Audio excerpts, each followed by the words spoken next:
services that cut across our entire language spectrum.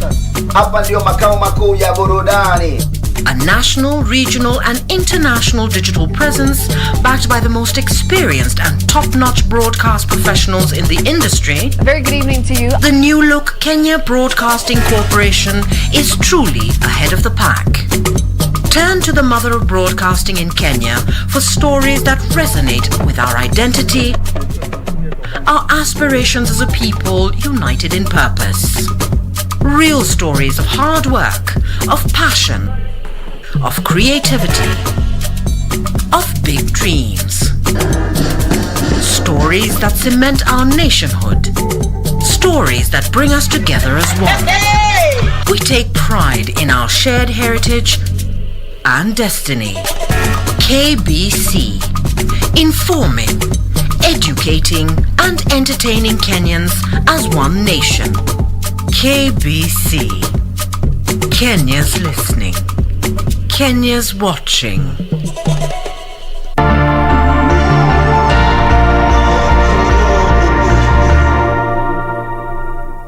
My name is Mohamud Ahmed Mohamud, the CEO of Kenya Deposit Insurance Corporation, popularly known as KDIC. KDIC encourages the depositors to continue doing business with licensed and regulated commercial banks and microfinance institutions. As part of the corporation's public awareness campaign, KDIC, in conjunction with its membership, the banks and the microfinance institution, recently developed KDIC stickers to be displayed in all the banking halls. Be sure to look out for KDIC stickers whenever you visit your bank. KDIC, protecting your deposits.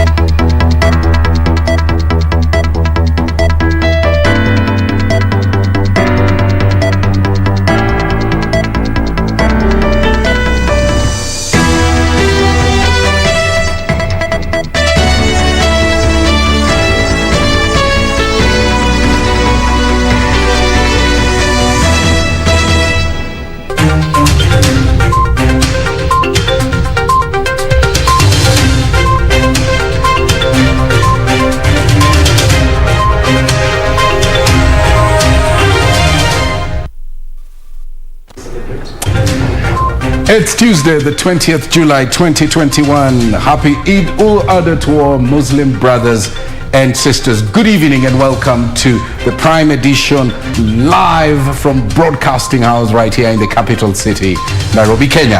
And we have a comprehensive bulletin lined up for you that includes business and sports. Plus live in studio we have Elijah Keane, a conservationist, and of course we explore how best the Amboseli ecosystem could be protected from the dangerous human activities. That's right, and as usual, you know we care about your views here on Prime Edition. Speak to us on our social media platforms at KBC Channel 1. Our hashtag is Prime Edition. But first things first, top in this live broadcast.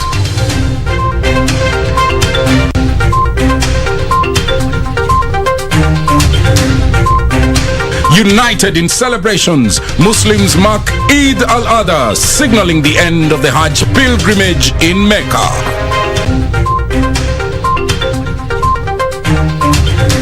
Will Raila be sixth-time lucky? ODM party to name its 2022 presidential flag bearer as One Kenya Alliance principals meet over exit strategy from the National Super Alliance. And is it a hustler's wave? Deputy President William Ruto says political class on the panic as ordinary Kenyans reclaim their place in politics.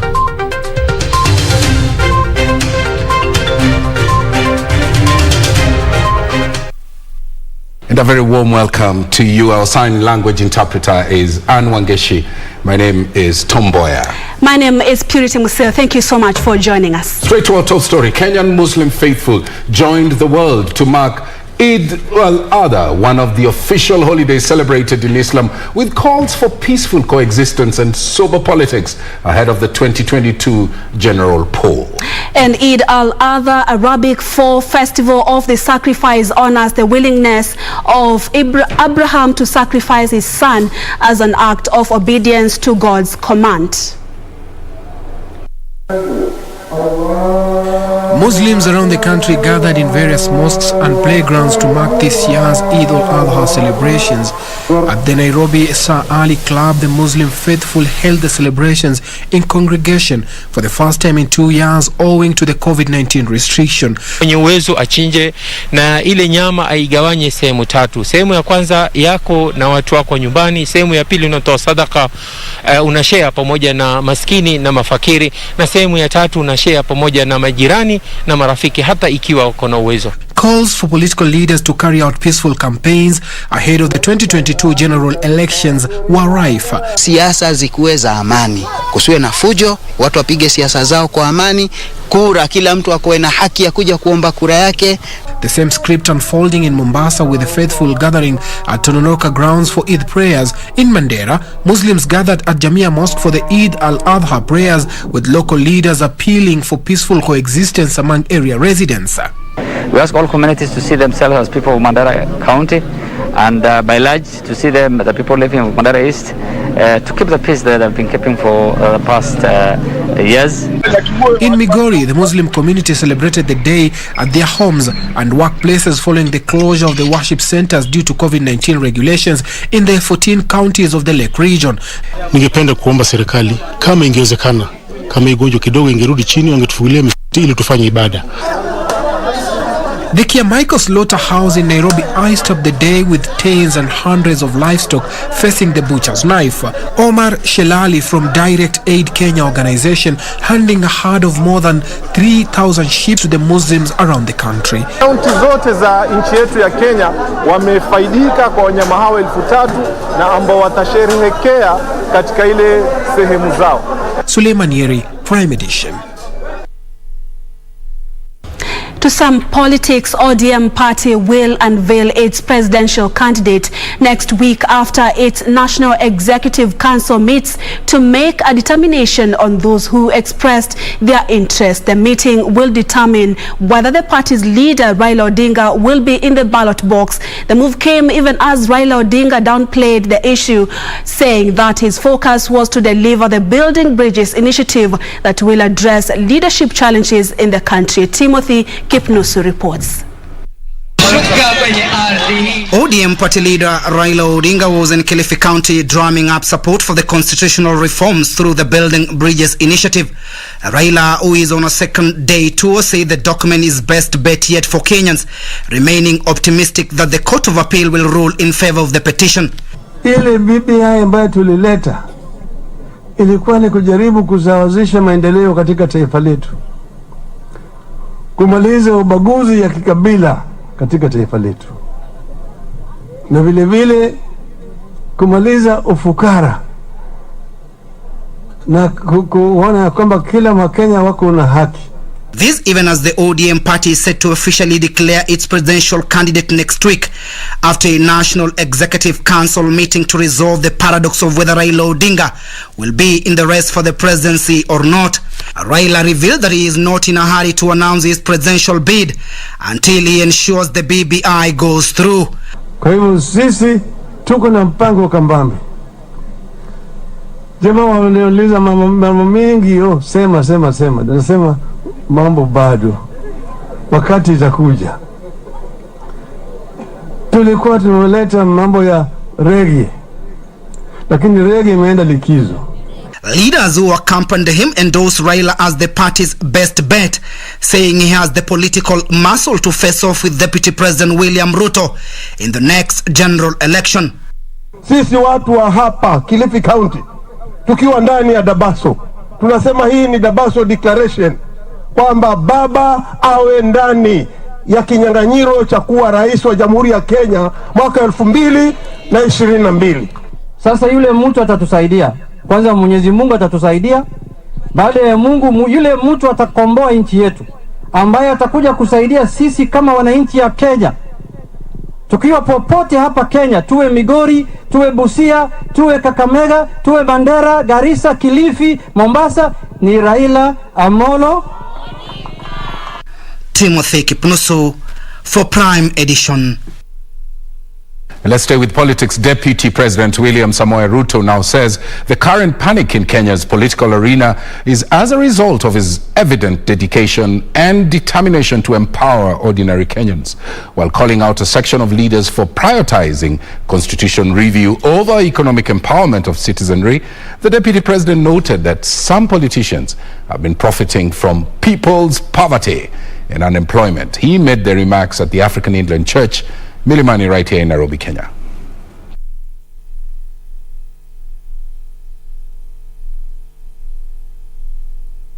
We are changing the conversation. We are changing the politics of our nation away from ethnicity, away from changing the constitution so that us as leaders can share positions, share power, and do things that benefit us. The traditional politicians are having a problem. They don't know how to organize themselves. They've known to organize themselves around tribes, around power, around positions. Now we are telling them, no, we need to organize ourselves around the people, around the economy, around opportunity, and around empowerment.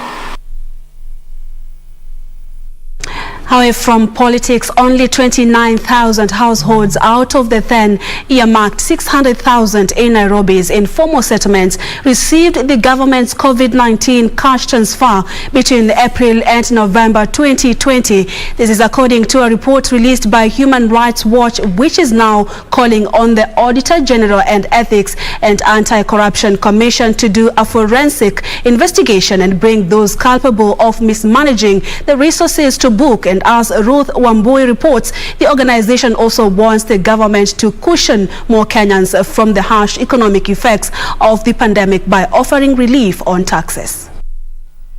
According to a report by the Human Rights Watch, a 35 weekly installments cash transfer program to cushion the vulnerable household from the economic impact of COVID-19 did not reach those intended. Level offices where some of their staff were beneficiaries, and we do know from the information given to us by the people who are enrolling, there was a trend where members of parliament were being given slots. The other was at the level of the governor's office. The other was some senior officials in the ministry.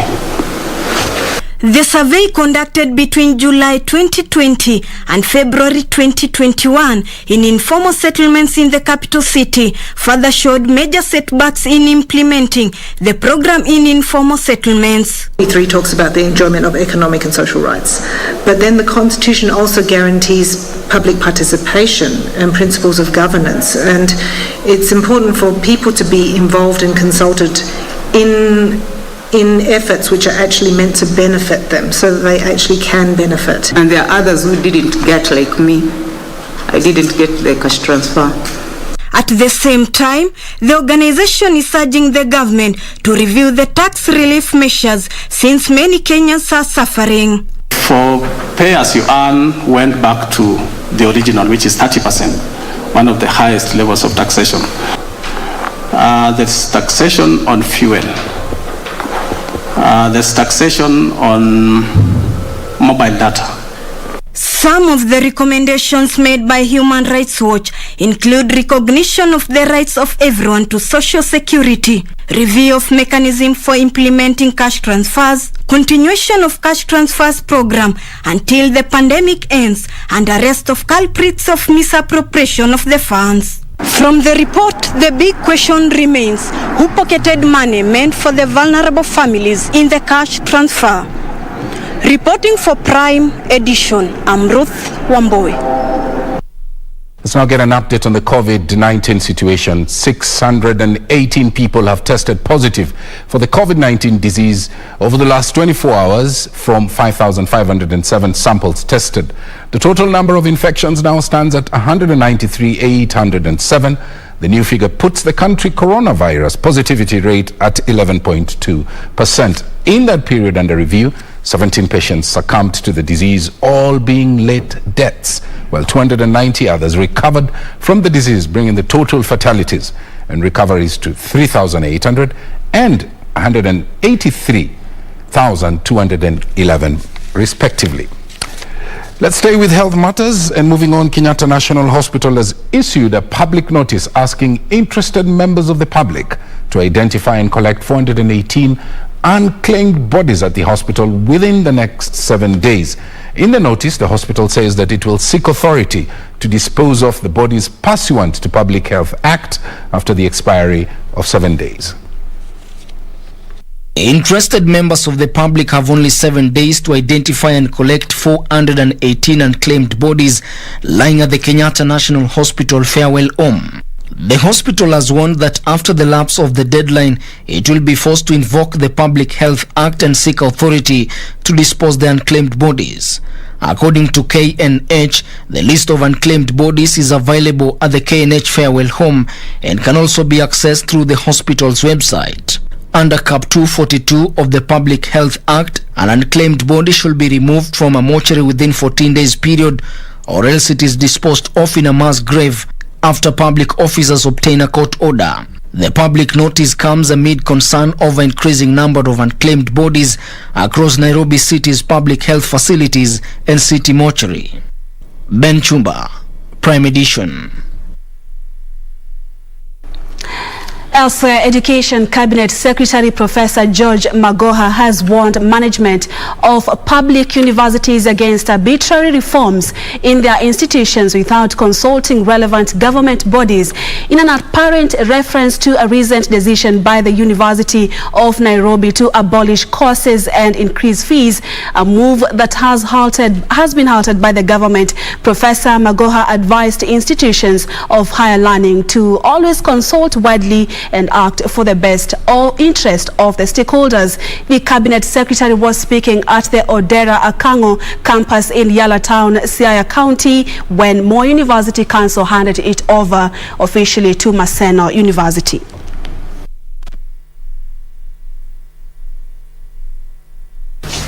And we are saying transform now, but it can't be your way or the highway, because the university does not belong to you. And I'm addressing all the councils and all the vice chancellors. The university does not belong to you, Professor Nyabundi. It belongs to the state of Kenya. The university does not belong to you, Professor Kosgei. It belongs to the state of Kenya. So if you are going to transform it, please transform it, referring to Q if you are going to touch the legal instruments. The councils, the chairs of councils are here. You have no powers as chairs of councils. The president has not delegated that power to you. I have not delegated it to you. So you must consult.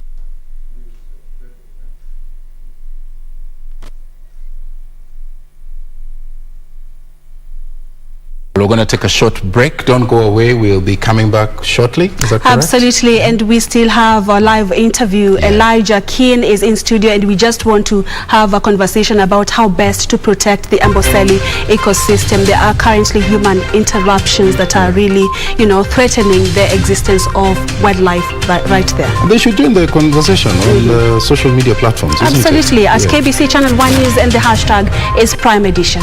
Stay with us.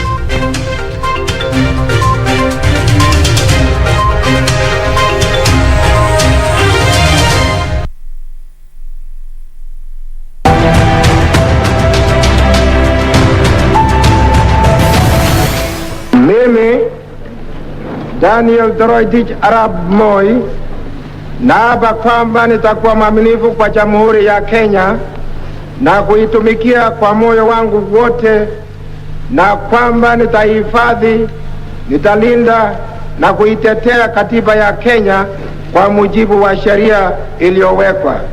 Ewe Mwenyezi Mungu nisaidie.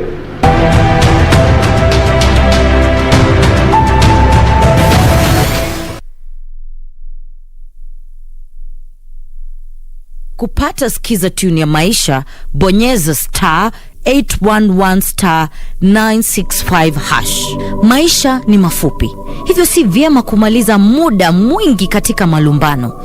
Hesabu baraka zako, wathamini rafiki zako na tabasamu ili udumishe amani. Bonyeza *811*965#. *811*965#. Mkenya na unafeel hujai understand purpose yako na unatafuta direction.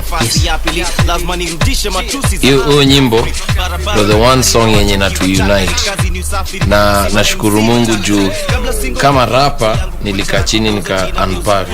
Nina traki, nina mistari Swahili jangili, mkono wa kushoto ni Mike Mbota na bangili. Kama ni kitu gani una feel kwamba kina kukwaza mpaka saa hizi wakati ulikuwa katika ulo?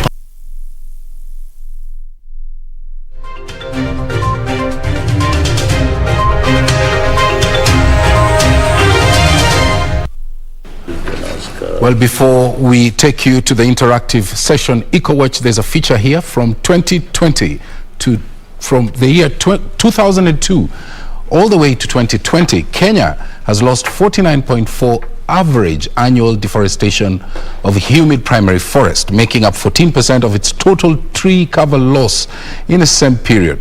The total area of humid primary forest in Kenya decreased by 7.6% in this time period, according to Global Forest Watch. However, a battle is underway for the survival of Nyatike Mirema Forest. That's in Migori County. The locals and environmentalists are trying to restore the ecological balance. Purity Museo has this exclusive report from Nyatike sub-county, that's in Migori County.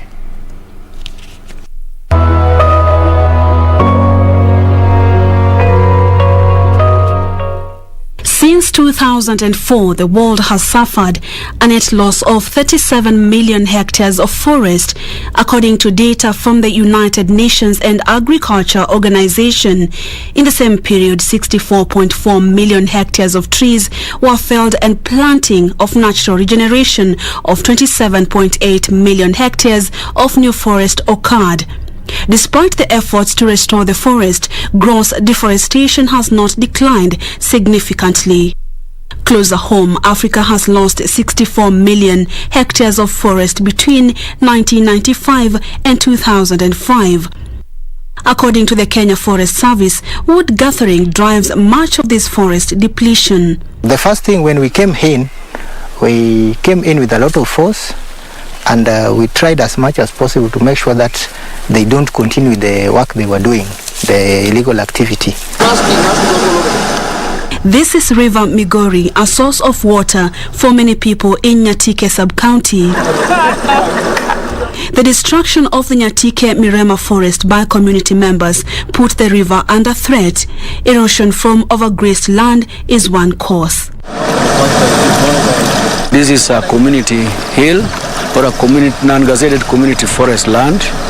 It's a public land under the managed by the Kenya Forest Services, and it is land that has been under degradation for quite some time. In the 60s, 70s, it was when there was still the county council. It was being managed by the county council, and it was a source of livelihood for many people around here. It was housing the water department, the Catholic center, the sheep and goat station, and a lot of activity with gold mining was around here.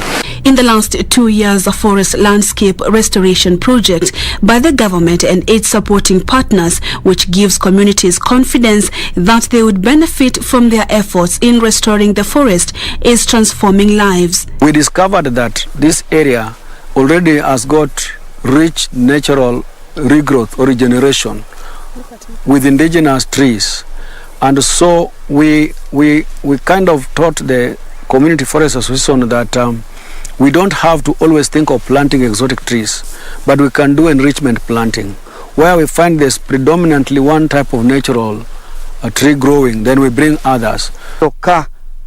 mondo yendwa motimo go enrichment planting. The forest restoration training is shared to community members who share common interest. We train them how to establish the nurseries, how they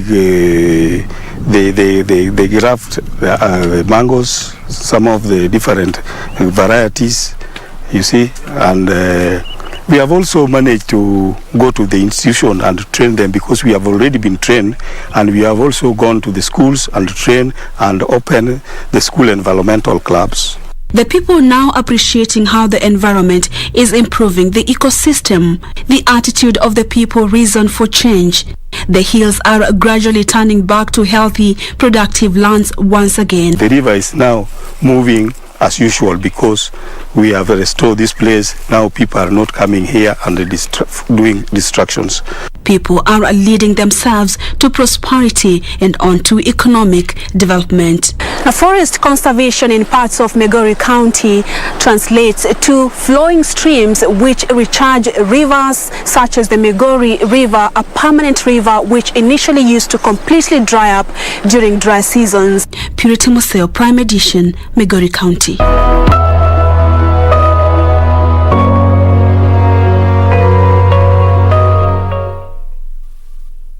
Of course, the first part of that feature, Regreening Migori, ran last week on Tuesday. Well, as we had promised, Elijah King, a conservationist, is live in studio. Purity is with him on the other side of the studio. They're going to discuss about the Amboseli ecosystem, and I believe they'll touch also on the human-wildlife conflict. So I'll hand it over to Purity Museo on the other side of the studio. That's right, Tom. Thank you so much for staying with us. This is Echo Watch, and of course, joining us live is Elijah King, a conservationist, and at the same time is the founder of one of the largest ranches at the Amboseli. Maybe you can just introduce, tell us what this ranch is all about, before we get straight to our discussion about the ecosystem. Thank you, Purity. My name's Elijah King Naini. I'm the treasurer for a group ranch called Orguluri Olala Rashid Group Ranch, the biggest group ranch in Kenya, as you said, that is under subdivision, and we deal with land management, conservation, and tourism. Mm-hmm. Yes. And talking of conservation and tourism, let's talk about, because the ranch is located at the Amboseli ecosystem. Mm-hmm. So let's first talk about why we need to have conversations about the Amboseli ecosystem. Of what importance is it for the country? I can say that the Amboseli National Park has been carved out of the group ranch, which you can just call it OGR. And I can tell you that for the survival of the Amboseli National Park, you have to ensure that you create conservancies, which we have created. Like, for instance, in Rugului Group Ranch, we have created 4 conservancies that are surrounding the parks, the ones that are creating also the migratory corridors to Tanzania, through to Selenkei Group Ranch into the Savo. And I can tell you, generally, when you talk about Amboseli ecosystem, which harbors more than 20 conservancies, with an accumulated acreage of 1.3 million acres, you cannot have wildlife survival if we do not ensure that we enhance sustainability of these conservancies. Mm-hmm. Yeah. I know it's a coexistence between the wildlife and communities around the Amboseli. Maybe do we have statistics in regard to the number and the kinds of animals that are mostly found at the Amboseli? I can tell you that Amboseli boasts of having the largest herds of elephants. In Amboseli right now, we boast of having 1,800 herds of elephant. You can remember that Amboseli was hosting the oldest elephant in the planet, that God rest his soul in peace. He passed away a few months ago. So, but I can tell you that in Amboseli you will find more than 400 bird species. You will find elephants, the big five, you name it. You will find any animal that you will want to in Amboseli. So, and most of these animals, they graze in the community lands, and this is what we're saying, that we need to find a sustainable livelihood for the people within these communities, and it is high time that the government, through KWS, international conservation organization, and all the agents, to adequately compensate these families that have set huge tracts of land for conservation. And we'll be talking about that because I understand there are some subdivisions of the land ongoing right now. Yeah. But let's just stay with the ecosystem. Of course, you said it has more than 20, conservancies, and we are talking about wildlife and the elephants. So the importance of wildlife as far as forest conservation is concerned, because the government is looking at achieving the 10% forest cover. You can elaborate on that. Well, I can tell you that in Amboseli, we boast Amboseli Amboseli Ecosystem Management Plan that was recently launched. Is the only management plan that has been gazetted in the country, and I can tell you that this management plan has given guidelines on how we can coexist with wildlife, and how we can set things rolling into the future. And we have a 10-year management plan that we think that when we partner with government and these other agencies, we can achieve that. Let's talk about the challenge right now. First, you said it's a gazetted land, but then why are we seeing, the conflict? What is the gap? You talked about compensation of these families. So what exactly is the problem for this ecosystem that people have to come and subdivide the land there, and of course affect the existence of the animals? There is the fact that we cannot stop members of these group ranges to subdivide the land, and I think it has to come out very clearly that the conflict that has always been there between the conservation agents, these landowners, and interested business people who are coming to invest in these lands, we need to categorically clarify that we cannot stop the subdivision of land, because this land belongs to these people. And for instance, in Orgulu Leadership Group Ranch, we have a management plan that categorize the areas. We have conservation areas, migratory areas, agricultural areas, habitat areas. So it's clearly defined. But now for group ranches like Kimana Group Ranch, which was subdivided haphazardly without any plan, we have agents that are coming to create conservancies, and at times you find that possibly there is a landowner who do not want to be included in the conservancy. So I think it is just important that we give people the right to develop their land, but at the same time we need to enhance the creation of conservancies like what we have done in Orgulu Group Ranch, that is owned virtually, so that nobody comes in to sell these pieces of land, but we collectively invest for the future. And that is what I was saying, that we need government and agencies to come and invest in this land, because we have set the land, and I can tell you without an iota of doubt that we have given Amboseli National Park survival because without the creation of these conservancies, after the subdivision, Amboseli National Park was going to collapse in a few years. But right now, these conservancies are double the size of the national park, and at the same time, we have allowed wildlife to graze in our lands, and this is what we are saying: the paradigm shift must change. It has. We have to see that these people are benefiting out of this land they are giving out, and this is what we are saying, that the management of these conservancies should not be happening in Karen and these big cities like London. This has to come to the people on the ground.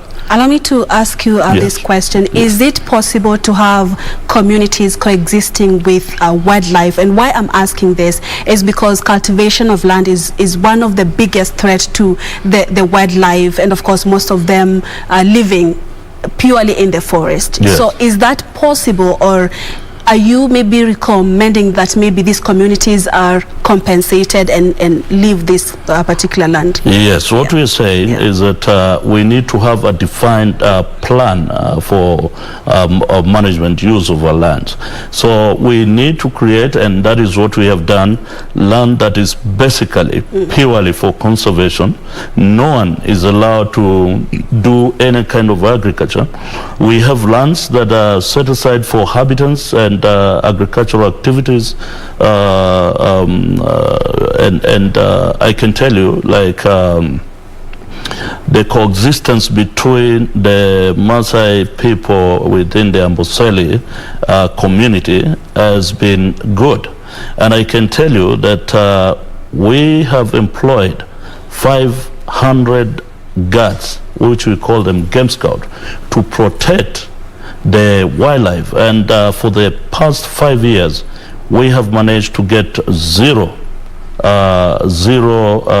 poaching. And this is a tremendous change from the past. So I can tell you, when we employ and we employ the community, and we ensure that this conservation is community driven, and that one has to come out very clearly, that this conservation has to be community driven, unlike before when they used to be driven from cities abroad. So it has to be from the people on the ground, and this is what we're saying. If for conservation and wildlife to survive in the Amboseli ecosystem, then we have to ensure that we involve the common man on the ground. And as this happens, clearly the critical corridors for the elephants have been destroyed. So how dangerous is the ongoing subdivision of land by the communities? How what threat is it posing to the ecosystem? It really goes without a say that it's a subdivision of land is a threat to conservation, but at the same time we cannot stop people from subdividing their own land, and this is why we are persuaded that they give 40% of their land for conservation, and this is what I was saying, that this land is owned virtually, but they can spend the other 60% to do their economic activities, but at the same time, for this 40% that we're giving out, we have to get compensation adequately. Like for instance, in Amboseli, the KWS has collects more than $1 billion shillings, and we need percentage, a certain percentage of that money to go to the people there, because if we don't give this land to protect wildlife, then I can give you a guarantee that Amboseli National Park will collapse. Yes. And you're talking about the Amboseli National Park collapsing, but we are looking at, precious wildlife that is there. Maybe what does this mean economically, because it's also a tourist attraction for the country? We can use these conservancies positively to develop, and you have seen, as you have earlier mentioned, that we have created these conservancies to to develop tourism-related activities that are going to and I can give you an example of Kiterwa and Kitenden, which we have invested. We have investors that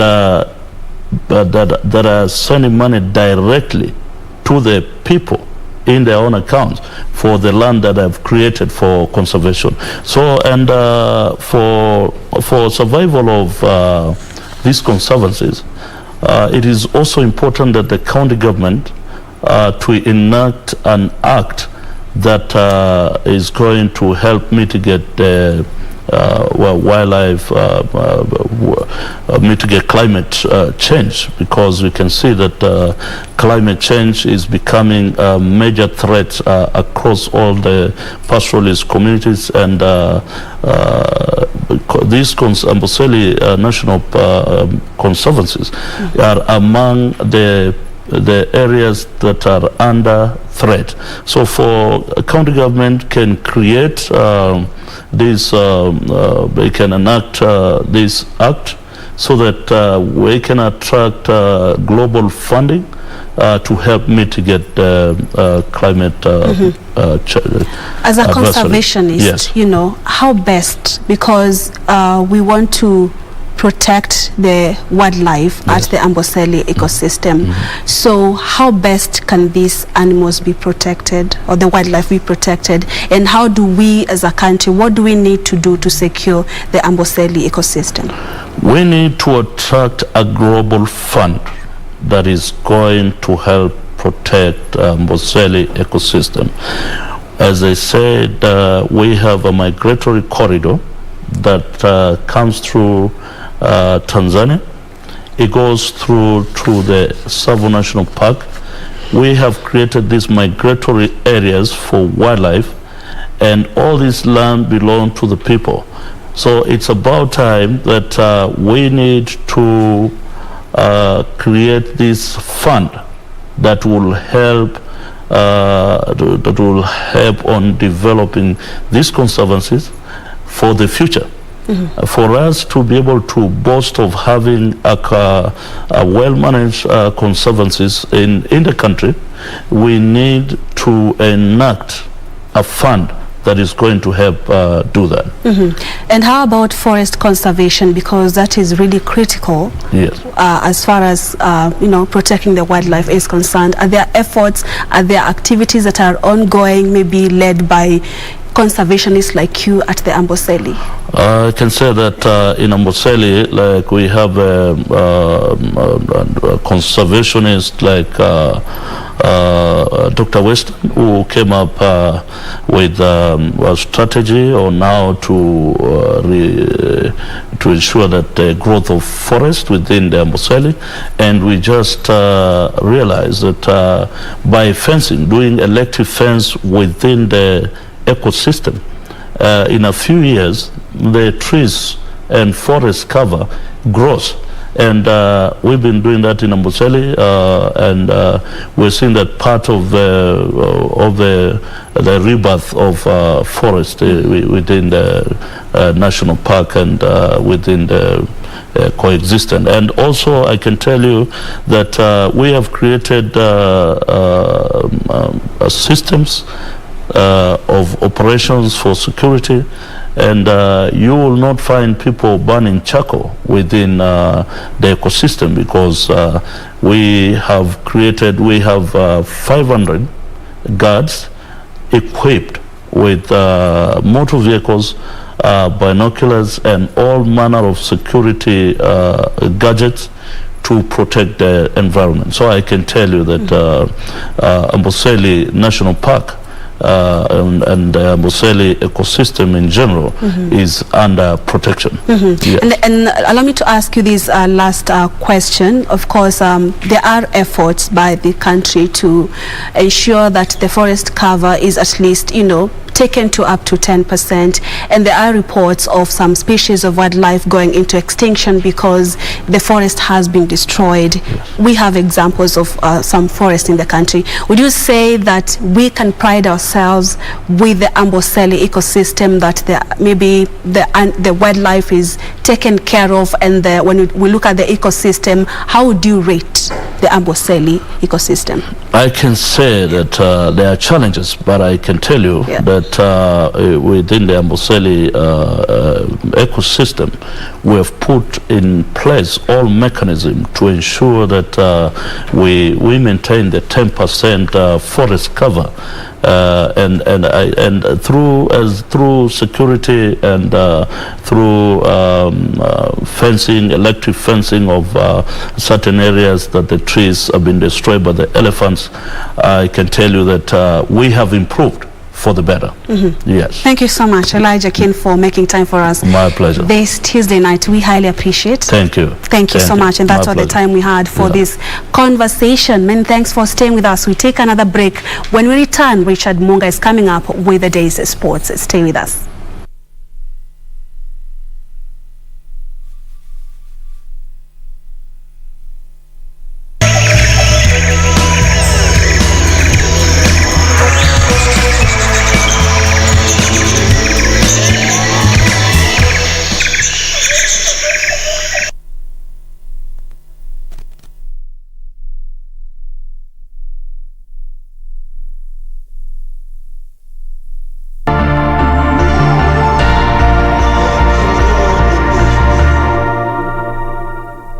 My name is Mohamud Ahmed Mohamud, the CEO of Kenya Deposit Insurance Corporation, popularly known as KDIC. KDIC encourages the depositors to continue doing business with licensed and regulated commercial banks and microfinance institutions. As part of the corporation's public awareness campaign, KDIC, in conjunction with its membership, the banks and the microfinance institution, recently developed KDIC stickers to be displayed in all the banking halls. Be sure to look out for KDIC stickers whenever you visit your bank. KDIC, protecting your deposits. Equity has scaled up operations in the Democratic Republic of Congo through the recently unveiled Equity BCDC. To see how Equity is facilitating investment in service, trade, mining and farming in this vast country, watch KBC on Wednesday 21st at 6:45 p.m.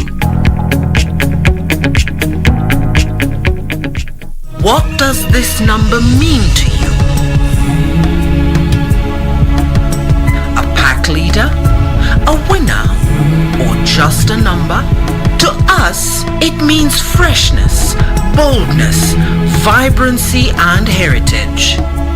That's why at KBC Channel 1, we make it easier for you to pop up your family entertainment to a fresh, exciting and colorful bouquet.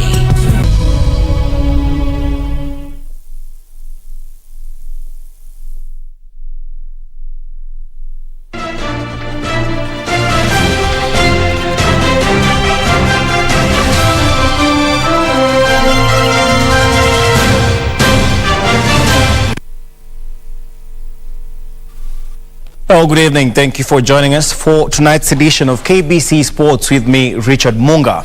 Now, on to a top story tonight, whereby former World Rugby Series top scorer Collins Injera says the Kenya 7 squad is 90% ready for the Tokyo 2020 Olympics, as they have already adjusted to the weather in Japan thanks to the pre-training camp in Kurume. The Kenya 7's team will play against South Africa, USA and Ireland in Pool C of the postponed games that are set to begin on Friday. The Rugby Sevens fixtures begin on Monday. Swinger Colin Sinjera believes the training camp in Kurume has helped the players adjust to the weather in Japan and are ready for the 2020 Olympic Games, which begin this Friday in Japan. Injera, one of the 4 players competing at the Olympics for the second time, says that the experience gained in Rio 5 years ago will be vital despite losing all their group matches against New Zealand, Great Britain and Japan. Kenya will play in Group C against South Africa, USA and Ireland and begin their gold medal hunt against the United States on Monday 26th July before playing South Africa in their second group game the same day. They will end their group campaign against Ireland the following day with the hope of moving to the knockout round.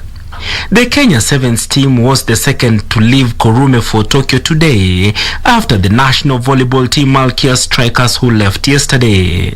Meanwhile, two-time Africa high jump champion Matthew Sawe is hoping to make amends at the Tokyo 2020 Olympic Games after missing out on a chance to put his best at the 2019 World Athletics Championship due to injury.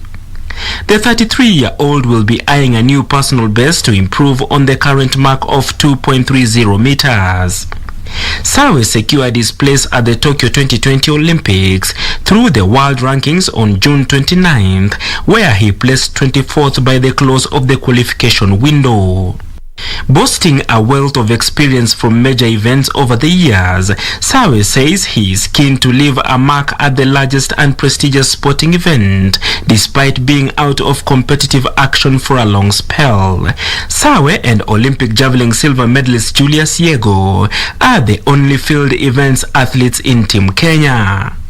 Finally, Kenya beach volleyball team coach Sami Mulinge hopes that his team will cope with the weather conditions in Japan as they continued with their training sessions that will end on the 25th of July, a day before playing their first Olympics encounter.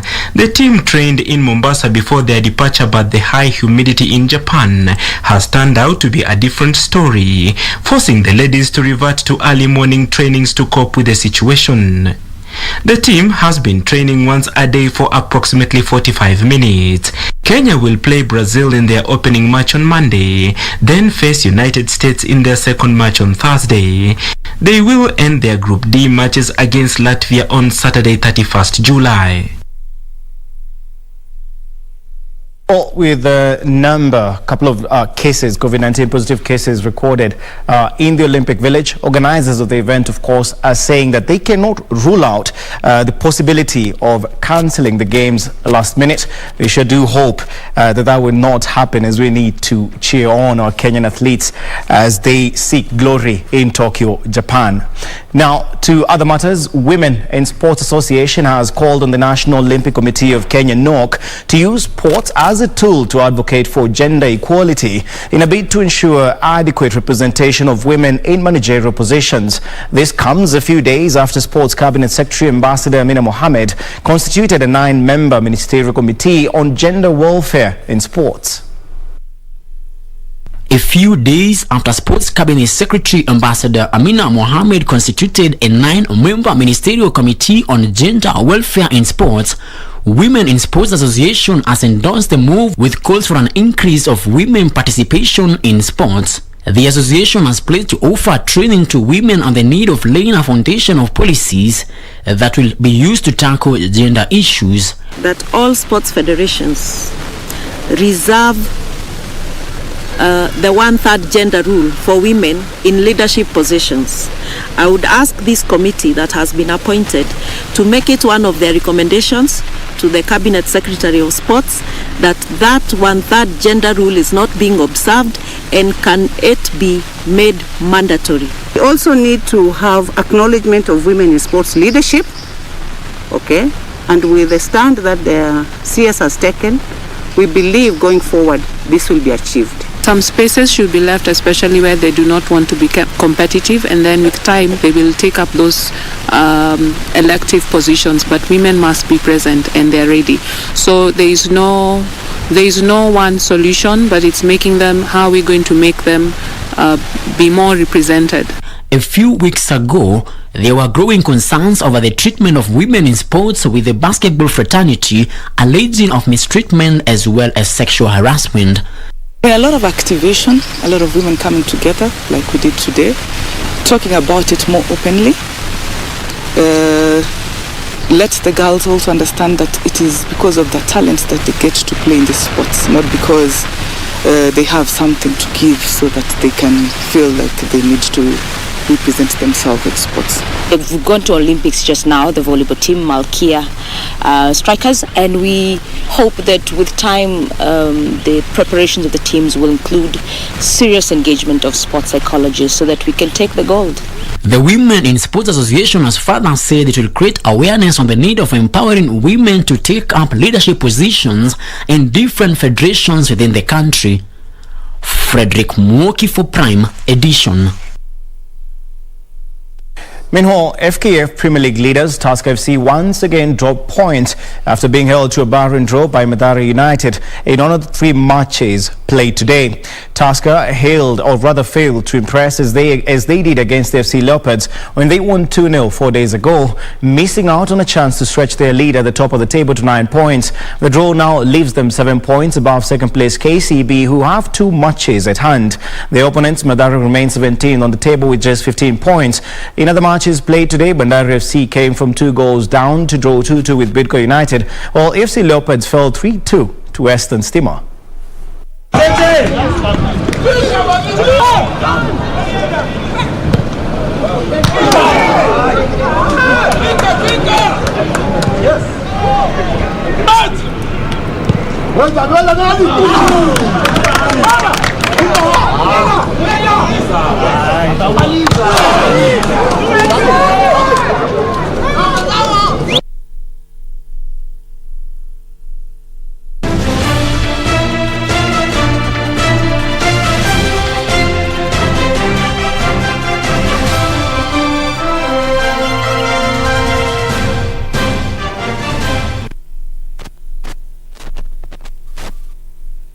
Well, that indeed does it for sports tonight. Always remember that for all the stories that we have for you tonight and all the other nights, and as well as other sports updates, remember to visit our official YouTube page, that is KBC Sport, for all that. Of course, Tom Mboya and Purity Museo, I saw you grinning, or rather you're quite impressed in the report about gender equality in sports. So maybe anything you can comment on that. I'll talk about equity, because when you talk about equality, there are so many things to look out for. That is indeed true. Yeah. Yes. Yeah. And now with the association, maybe we hope that maybe we can set in motion the process of ensuring, well, equity, as Purity says it. Maybe Tom, you have. I should be in that committee. You should be in that committee. Okay. Yeah, but I would support you. Of course. You know that.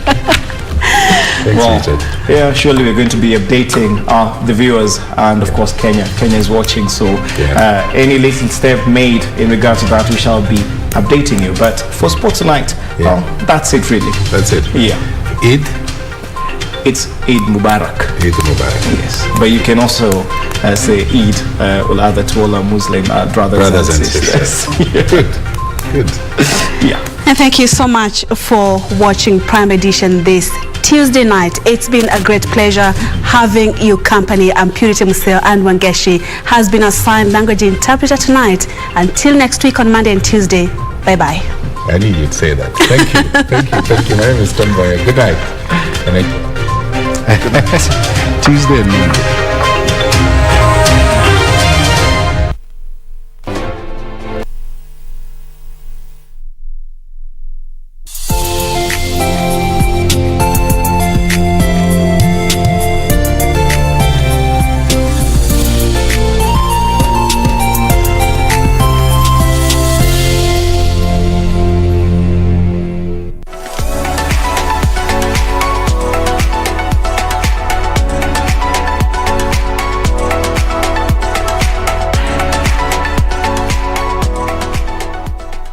Asante sana mpenzi mtazamaji, mahali popote unanitazama. Kwa majina najulikana kama Mutumishi Asante Yesu. Ukiniita Mr. Quickbit tutakuwa tuko sambamba. Kumbuka hapa kwenye Quickbit tuko na bidhaa chungu mzima. Yaani bidhaa mapochopocho my friend. Kwa sababu yako wewe mtazamaji, kuanzia kwa nduthi, tuko na TV, kitchen combination na maanisha kettle ile jagi ya stima. Tuko na